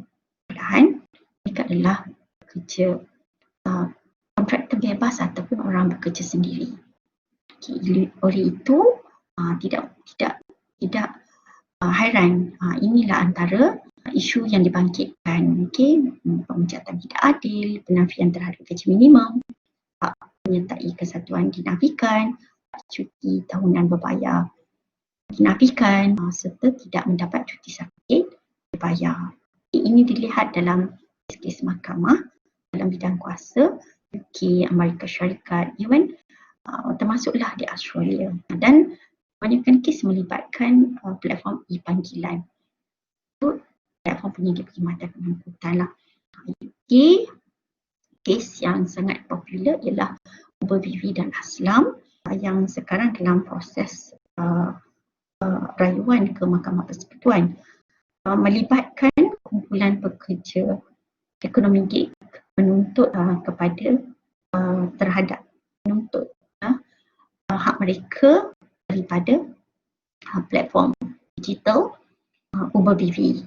Okay, dan akhirnya mahkamah memihak kepada mereka dengan pendekatan melihat realiti perhubungan kedua pihak berkontrak daripada melihat apa yang tersurat dalam kontrak itu sendiri. Itu juga dengan pendirian mahkamah di Amerika Syarikat. Okay, mereka dalam kes yang disebutkan di sini, mahkamah berpendapat bahawa platform bukan saja menjual perisian tetapi merupakan penyedia perkhidmatan pengangkutan yang bermaksud terdapat perhubungan pekerjaan antara platform dan pekerja. Okey, bagaimana dengan Malaysia? Dalam konteks Malaysia setakat ini hanya ada satu aduan terhadap panggilan dibuat oleh pemandu kerana dikeluarkan daripada sistem platform secara tidak adil. Jadi oleh itu tuntutannya ialah tuntutan pemecatan tidak adil. Okey, namun kes ini masih belum didengar di Mahkamah Putusan dan tentunya jika didengar, diputuskan oleh mahkamah akan memberikan impak dan paduan kepada kes-kes seterusnya lah berkaitan dengan kedudukan pekerja gig ekonomi. Okey, apakah harapan dan masa depan pekerja ekonomi? Antaranya sebagaimana di kajian oleh The Center, pekerja ekonomi gig berharap akan lebih dirangkumi manfaat dan perlindungan, terutamanya dari segi dana persaraan. Okay. Adakah cara penyelesaian ialah dengan merangkumkan mereka sebagai pekerja? Jawapannya ya, tentunya penyelesaian tampak mudah dan jelas, tapi mungkin tidak keterlaluan bagaimana untuk dihujahkan menjejaskan matlamat perniagaan bermodal digital lah untuk meminimumkan kos. Bagaimana dengan kedudukan menjadikan mereka sebagai worker, bagaimana diamalkan UK, kerana di UK terdapat satu kelas pekerja yang dinamakan worker, antara kedudukannya antara pekerja kontraktor bebas dan juga pekerja sepenuhnya. So antara isu yang dihadapi selepas pelaksanaan sistem ini ialah akan mula membentuk kontrak memastikan mereka terlepas pada tanggungjawab. Ini yang ditakuti. Okay. Sebagai rumusan, dapatlah dikatakan bahawasanya mungkin pasca pandemik COVID-19, pihak berkuasa Malaysia akan lebih memberi perhatian pada pekerja ekonomi gig. Okay. Mengambil kira kepentingan mereka dari semasa ke semasa, mungkin akibat kehilangan pekerjaan di sektor-sektor formal terutamanya. Okay. Pasca pandemik COVID-19. Okay. Seterusnya ini adalah antara rujukan penulis. Assalamualaikum, bismillahirrahmanirrahim. Alhamdulillahirabbil alamin. Wassalatu wassalamu ala asyrafil anbiya'i wal mursalin wa ala alihi wa sahbihi ajma'in. Assalamualaikum warahmatullahi wabarakatuh. Pada hari ini saya akan menyampaikan suatu tajuk analisis hubungan maslahat dan mafsadah dalam mempengaruhi pembentukan hukum fiqh pandemik di Malaysia. Hukum syarak dibina bertunjangkan Al-Quran dan hadis Nabi sallallahu alaihi wasallam. Kedua-duanya adalah sumber utama. Dari dua sumber ini, para ulama telah memperincikan kaedah-kaedah pembelaan hukum melalui prinsip-prinsip tertentu seperti maqasid syariah, usulul fiqh, qawaidul fiqh dan siasah syar'iyyah serta lain-lain. Kertas ini tidak bertujuan untuk menghuraikan prinsip tersebut satu persatu. Sebaliknya ingin melihat elemen maslahah dan mafsadah berperanan dalam mempengaruhi hukum prinsip-prinsip tersebut. Pengertian maslahah. Imam Al-Ghazali rahimahullah mendefinisikan maslahah sebagai menjaga 5 kepentingan asas manusia seperti yang digariskan oleh hukum syarak, iaitu menjaga nyawa, menjaga agama, nyawa, akal, keturunan dan harta. Mana-mana perbuatan yang menjaga kelima-lima perkara di atas disebut sebagai maslahah, dan mana-mana perbuatan yang mengabaikan 5 perkara di atas disebut sebagai mafsadah. Justru maslahat boleh diertikan sebagai suatu kepentingan. Namun sesuatu yang perlu difahami di sini, maksud maslahah di sini bukanlah maslahah mengikut pertimbangan peribadi atau maslahah mengikut logik akal, atau lebih buruk lagi maslahah mengikut hawa nafsu. Sebaliknya ia dimaksudkan ialah maslahah mengikut pandangan syarak. Dalam kertas yang ringkas ini saya ingin menerangkan 3 perkara, iaitu pertama proses takyiful fiqh, yang kedua ialah elemen yang menunjangi hukum fiqh, dan yang ketiga ialah penentuan maslahah dan mafsadah dalam penentuan hukum. Pertama, kita pergi kepada proses takyiful fiqh. Banyak di sini saya tidak akan membawa definisi takyiful fiqh dari sudut bahasa. Saya hanya membawa kepada takrif Al-Imam Al-Qardawi untuk menjimatkan masa. Menurut Imam Al-Qardawi, kaedah takyiful fiqh ialah satu kaedah penyesuaian nas dan sumber hukum terhadap isu-isu kontemporari, iaitu suatu proses menggabung jalinkan nas-nas dan prinsip perundangan Islam yang berserakan untuk mengetahui satu hukum, sesuatu isu yang bersifat semasa, atau dengan kata lain yang lebih mudah, takyiful fiqh ialah proses pemfikahan isu semasa. Mutakhir ini, dunia telah dikejutkan dengan penularan wabak COVID-19, maka banyaklah norma-normal baharu yang diperkenalkan. Bermula dengan penguatkuasaan PKP, banyak kebiasaan baharu yang terpaksa kita amalkan, seperti larangan solat berjumaat, penutupan masjid kepada orang awam, kaedah pengurusan jenazah yang sangat berbeza dari biasa, dan lain-lain. Ini mengundang persoalan, bagaimana ia berlaku? Inilah yang dinamakan sebagai takyiful fiqh, iaitu cara hukum fiqh itu diolah. Sebagai contoh, kerajaan telah memutuskan bahawa solat Jumaat dilarang ketika PKP. Ada ketikanya ia diharuskan, tetapi pada bilangan yang tertentu. dan tidak sampai 40 orang seperti mana yang dikehendaki oleh mazhab Syafi'i. Ada ketikanya pula diharuskan sehingga melebihi 40 orang, tetapi warga asing masih dilarang. Pada hari ini kita boleh lihat sembahyang Jumaat diharuskan, tetapi perlukan penjarakan 1 meter antara satu jamaah dengan yang lain. Para ulama dalam menentukan hukum tersebut tidak melakukannya sesuka hati, sebaliknya berasaskan prinsip-prinsip syarak, antaranya dar'ul mafasid aula min jalbil masalih, idza ta'azzara al-aslu yusaru ila badalin, dan lain-lain prinsip lagi. Baik, elemen yang menunjangi perubahan hukum fiqh. Jika dilihat dengan teliti, elemen utama yang menunjangi perubahan hukum fiqh ialah maslahah dan mafsadah. Sebagai contoh, sembahyang Jumaat adalah maslahah kepada umat Islam. Namun, apabila sampai ketikanya di mana mafsadahnya lebih besar, maka hukumnya berubah. Ya, sudah tentu hukumnya berubah untuk seketika, bukan selama-lamanya. Demikian juga penjarakan saf dalam sembahyang dan hukum lain seperti pengurusan jenazah dengan hanya bertayung di atas bungkusan mayat.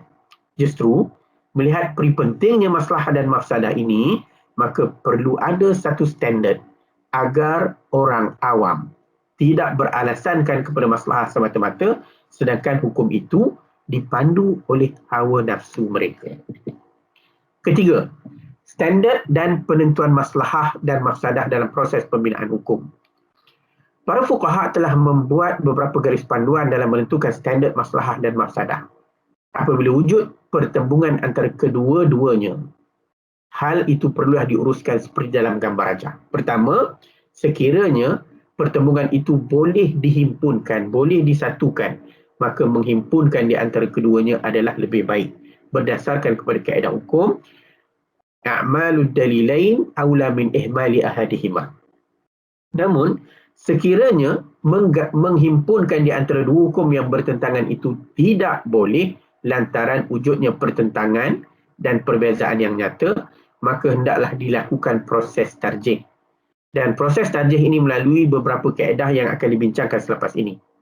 Dan yang ketiga, sekiranya tarjih juga tidak mampu dilakukan dengan sebab-sebab tertentu, maka ulama berbeza pandangan. Sama ada kedua-dua dalil tersebut gugur atau mereka bertawakuf sehingga ada dalil yang boleh mentarjihkan di antara satu sama lain.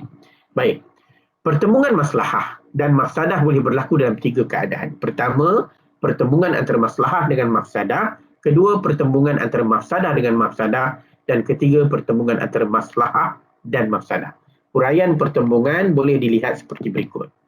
Sekiranya pertembungan antara maslahah dengan maslahah, maka ada beberapa kriteria yang perlu diutamakan. Pertama, contoh, utamakan maslahah yang diyakini berbanding maslahah yang tidak diyakini.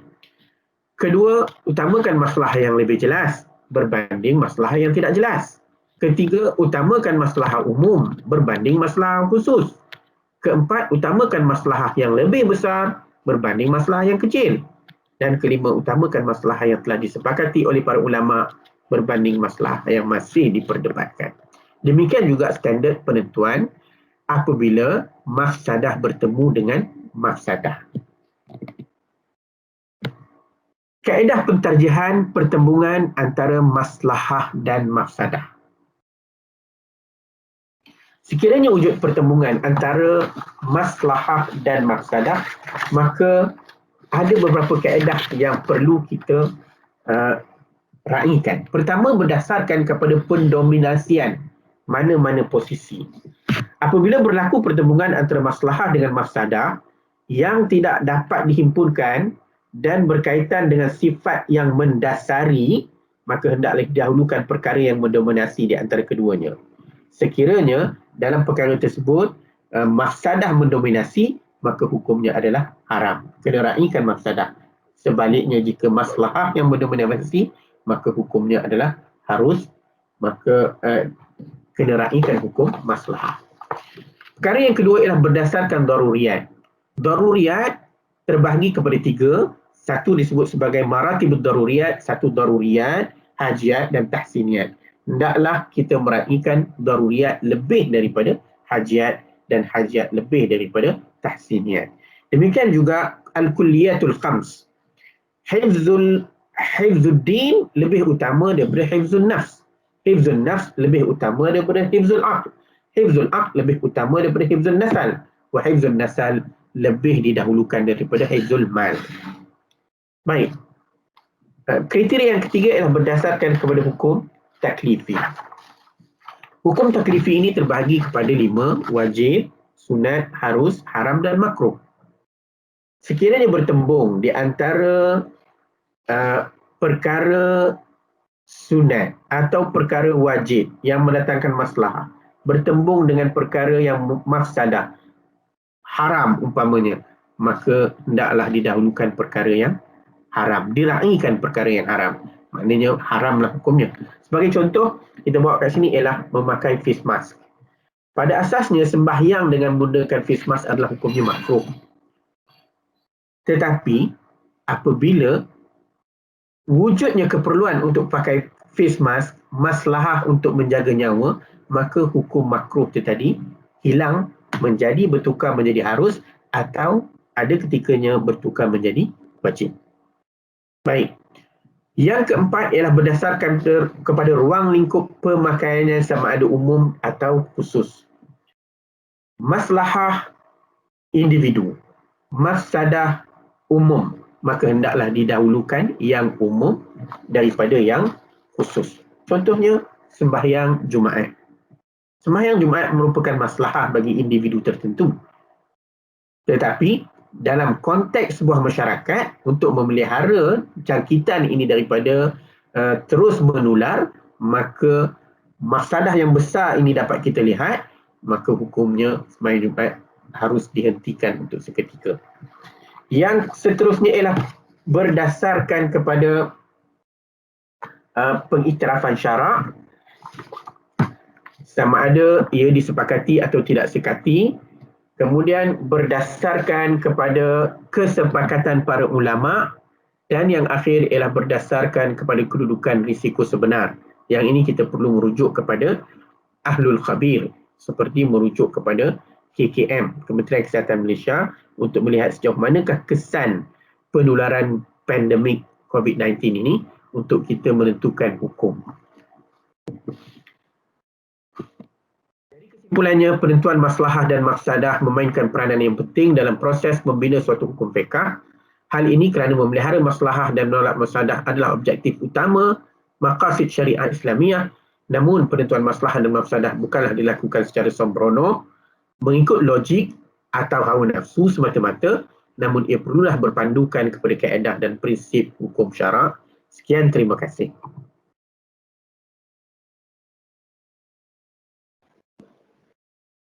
Bismillahirrahmanirrahim. Alhamdulillahirabbil alamin, wassalatu wassalamu ala asyrafil anbiya'i wal mursalin wa ala alihi wa sahbihi ajma'in. Assalamualaikum warahmatullahi wabarakatuh. Pada hari ini saya akan membincangkan satu kertas yang bertajuk Analisis Peranan Ulil Amri dan Pihak Berkuasa Agama dalam Menentukan Polisi Umum Berkaitan Hukum Hakam di Malaysia. Kajian terhadap isu-isu semasa pandemik COVID-19. Mentaati ulul amri merupakan salah satu perkara yang dituntut oleh syarak, selama mana suruhan tersebut demi menjaga maslahah serta menghalang mafsadah kepada rakyat. Allah berfirman dalam surah An-Nisa ayat 59. A'udzubillahi minasyaitonir rajim. Ya ayyuhallazina amanu atti'ullaha wa atti'ur rasul wa ulil amri minkum. Dalam perkara yang sama, Rasulullah sallallahu alaihi wasallam bersabda, "As-sam'u wa ta'atu haqqun ma lam yu'mar bil ma'siyah. Fa idza umira bi ma'siyatin fala sam'a wa la ta'ata." Oleh yang demikian, sekiranya arahan yang dikeluarkan oleh ulil amri itu merupakan suatu yang ma'ruf, kebaikan, serta mendatangkan maslahah kepada rakyat, sama ada arahan tersebut disukai oleh mereka atau tidak, dan ianya bukan dalam perkara maksiat, maka wajib hukumnya ke atas rakyat untuk mematuhi segala arahan tersebut.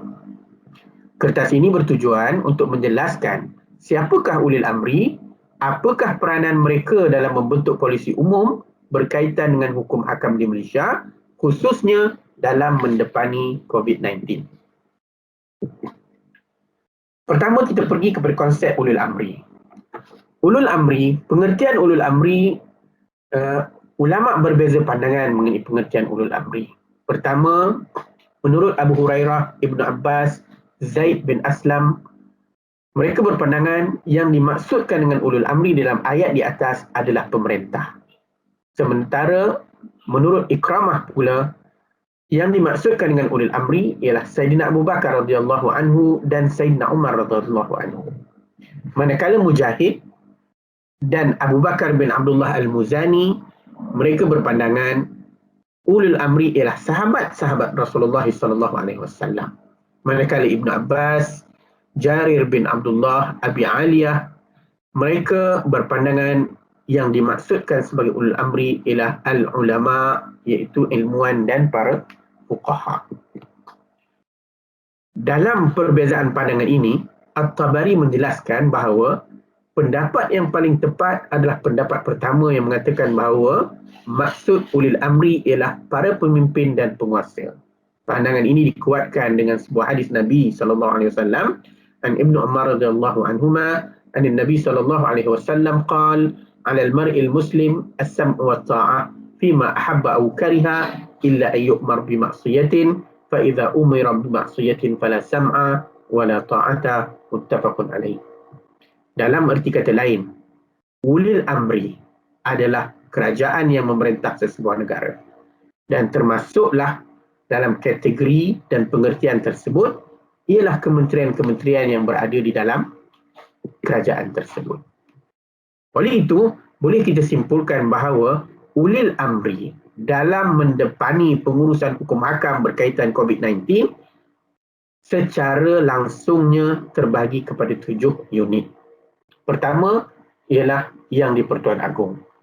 Baginda yang di Pertuan Agong dan raja-raja di negeri masing-masing mempunyai kuasa dalam melaksanakan tindakannya sebagai ketua agama Islam. Ini sesuai dengan perkara 3 Perlembagaan Persekutuan dan item 1/2/D jadual ke-8 dalam Perlembagaan Persekutuan. Yang kedua ialah Majlis Keselamatan Negara. Majlis Keselamatan Negara atau MKN secara rasminya ditubuhkan pada Julai 1971.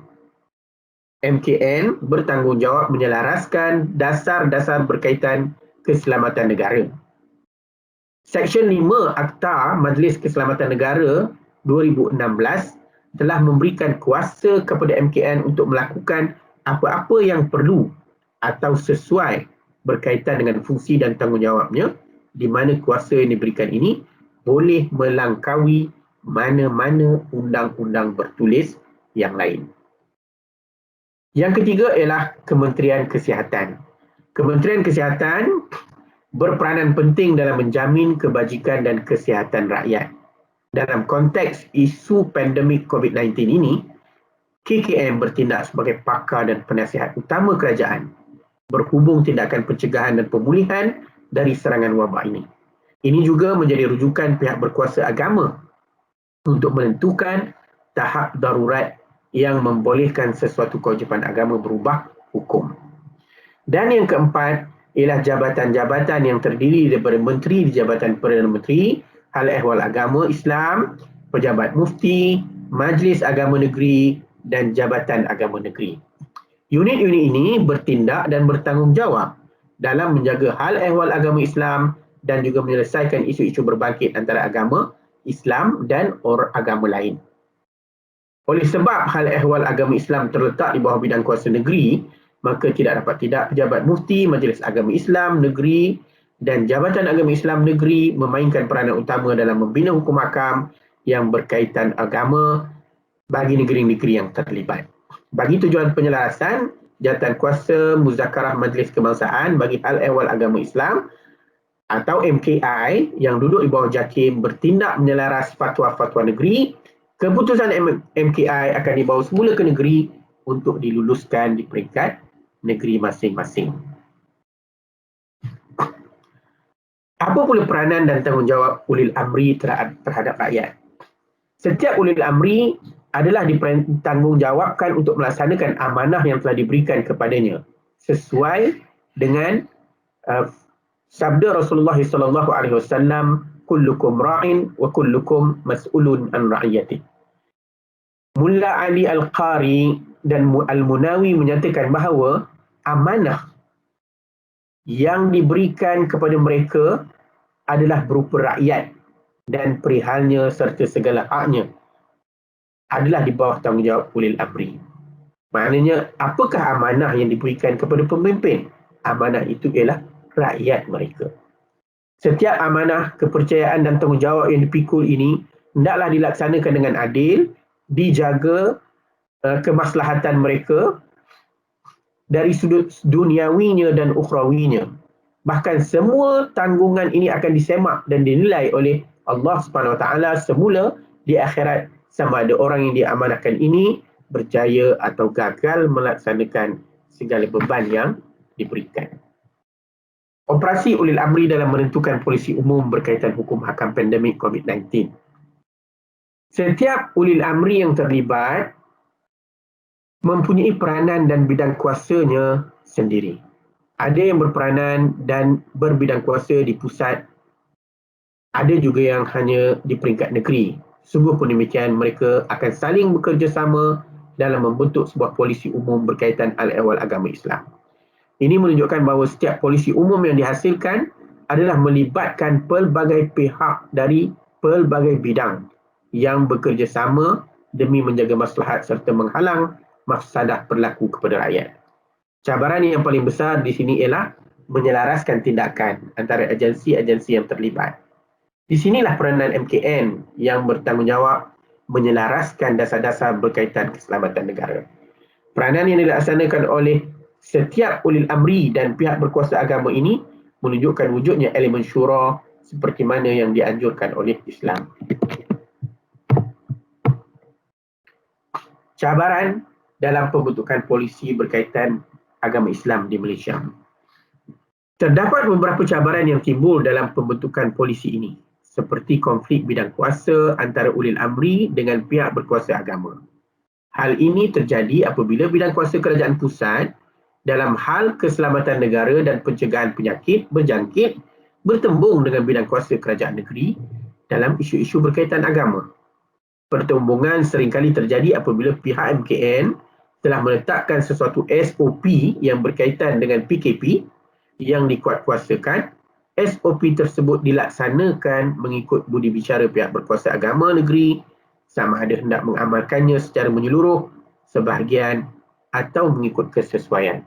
Perkara ini tidak sepatutnya berlaku apabila ia menggugat keselamatan dan kemaslahatan awam. Jika keputusan bidang kuasa negeri mengambil langkah yang lebih berhati-hati, iaitu al-ahwat berbanding bidang kuasa pusat, ia tidak menjadi isu besar. Tetapi jika sebaliknya, ia akan mengganggu operasi kerajaan pusat dalam menangani isu keselamatan negara secara keseluruhan. Sebagai langkah penyelesaian, kerajaan perlu mengisytiharkan sedari awal segala tindakannya di bawah MKN tertakluk kepada Seksyen 5 Akta Majlis Keselamatan Negara 2016, di mana kuasa yang diberikan ini boleh melangkaui mana-mana undang bertulis yang lain. Di samping itu, MKN perlu berkolaborasi dengan semua agensi secara berpadu seperti yang dilakukan sekarang ini. Kesimpulannya, ulil amri adalah kerajaan yang memerintah sebuah negara yang terdiri dari pelbagai agensi yang membina kompetensi kerajaan. Dalam membina polisi umum berkaitan urusan agama Islam, terdapat tidak kurang dari 7 jenis ulil amri yang terlibat secara langsung dan tidak langsung. Mereka terdiri daripada ketua agama Islam bagi setiap negeri, iaitu yang di-Pertuan Agong, Raja dan Sultan, Majlis Keselamatan Negara, Kementerian Kesihatan Malaysia, Menteri di Jabatan Perdana Menteri, Pejabat Mufti, Majlis Agama Islam Negeri dan Jabatan Agama Islam Negeri. Malaysia adalah sebuah negara contoh dalam peranannya mendepani COVID-19, di mana setiap unit ulil amri memainkan peranannya secara kolektif, mewujudkan elemen syura dan ijtihad jama'i seperti yang dianjurkan oleh Islam. Sekian, terima kasih. Assalamualaikum warahmatullahi wabarakatuh.